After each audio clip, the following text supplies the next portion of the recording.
Tibi sore galah 5 langkung 54 menit, Gunung Agung mewali erupsi. Antuk tegah asap sani kemedalang kantos kali tali 500 meter saking puncak kawah. Erupsi taler mendaging abu vulkanik, sani ini benin mekudang-kudang wewidangan. Sekadi puniki kuentenan Gunung Agung saking CCTV pemantauan Gunung Agung ring Bukit Asah Karangasem rikalaning muali erupsi daweg di bisore galah 5 langkung 54 menit.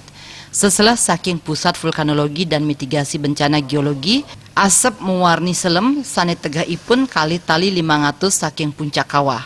Erupsi ngawinang linu selami 130 detik, saha asap ngeruruh sisi kaler miwah kaler kangin mendaging sabah abu vulkanik. Gatre sane kapolihang saking Pasebaya, sabah abu vulkanik tipis ni benin widangan tulamben, rubaya, dukuh kubu wiyadin widangan ipun. Krame kaelingang mangdes tateng nganutin pakesiar saking pemerintah, mangden yenten wenten krame sane wenten ring widangan sane doh ipun 6 kilo saking kawah Gunung Agung. Punike taler mangden yenten wenten sane kantos munggah ring puncak gunung. Sejabaning ring 6 kilo punike, parikrama Presiden Laksanayang sekadi ketahipun. Gargite Bali TV.